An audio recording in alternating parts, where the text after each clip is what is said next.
future is that it takes too long to get here. We've gorged our imaginations on fictional super toys, and we want everything now. But in our race to the future, there's still so many simple necessities of basic space travel that we still haven't the slightest idea how to produce. Faster-than-light jump engines, multi-use tractor beams, artificial wormholes, weapons of mass destruction. We can't even produce something as simple as artificial gravity.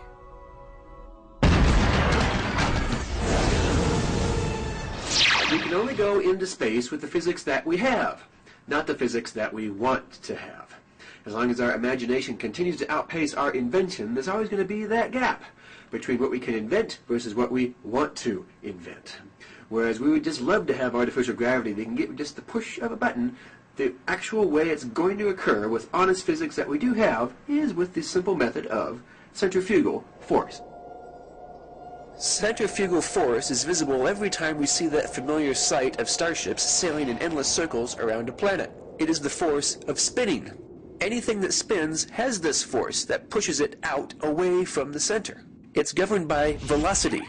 A slow speed generates a weak force.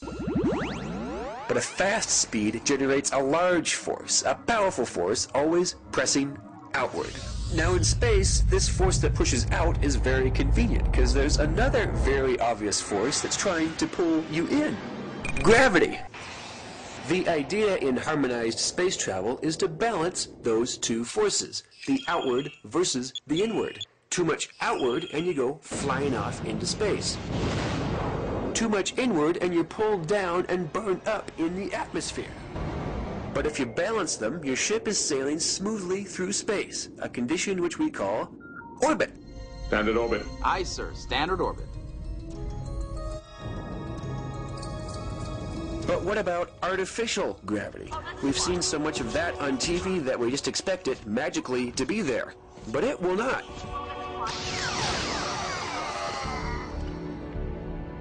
In the blackest depths of outer space, far away and above from any planet, zero gravity is the natural state. Zero gravity is what's expected. Gravity has to be worked for. It is a luxury and unexpected when it finally does arrive. We have gravity. Until then, we're flying, floundering, and quite helpless. Can we duplicate gravity when we can't even duplicate a simple hand phaser?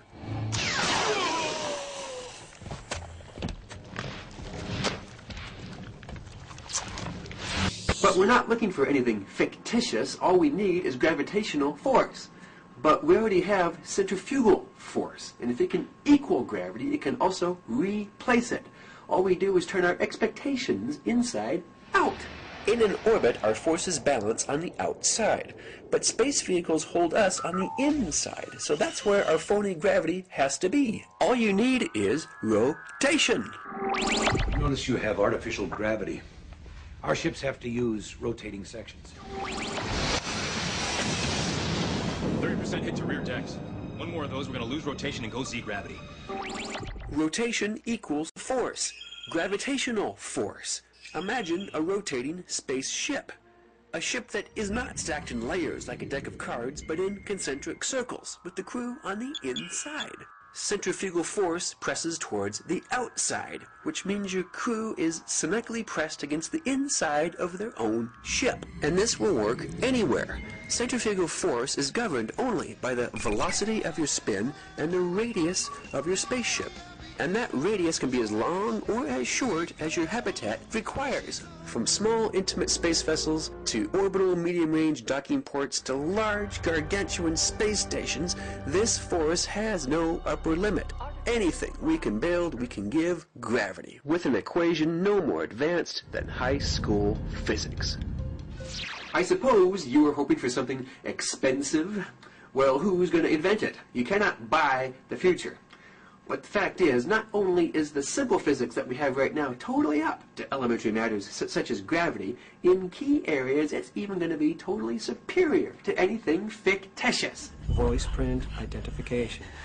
Shut down gravitational rotation. Shutting down artificial gravitational rotation. For one, if you want to stop your gravity, all you have to do is stop your rotation. No rotation equals no force. You'll find this to be a far more graceful procedure than just merely pressing the magic button and hoping everything lands where you want it to.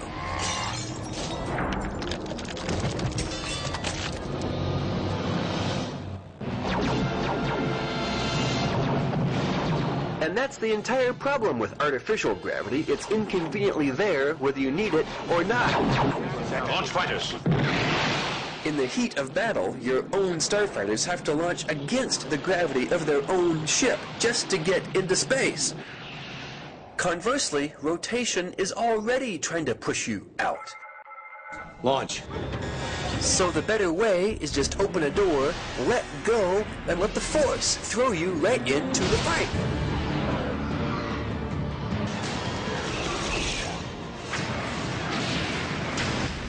But in the midst of all that flash and substance, we'd be remiss if we didn't mention that centrifugal force can offer us a loophole to gravity altogether. The force depends on the speed of your spin and the radius of what's spinning, but at the exact center, that radius is equal to 0. 0 radius means 0 velocity means 0 force. So while on the outer edge you'll have simulated normal motion, on the inside, you'll have total 0 gravity.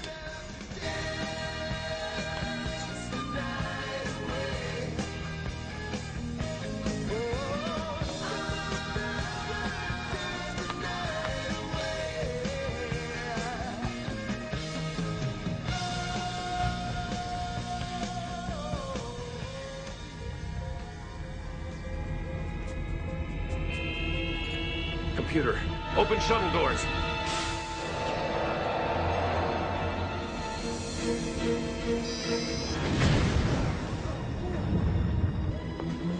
Oh my God.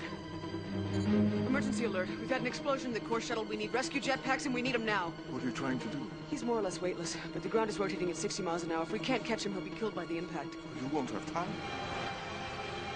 Suiting up. We'll get there in 2 minutes. We don't have 2 minutes. You've got 30 seconds. We can't do it.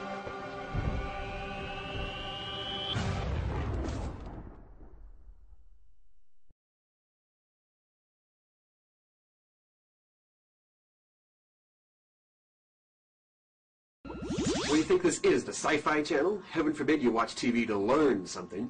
And I guess you just did. We can have artificial gravity, and we can have it with the physics that we use right now. It is already theorized, already calculated, and does not need to be purchased with a big dump truck full of money. On the contrary, it's going to be the expensive kind that's going to be the bigger problem. Totally fictitious, with no guarantee it'll ever be invented, no matter how much money we pour into it. Who says that when our starships finally do get gravity, it's even going to be a solution, rather than just another problem?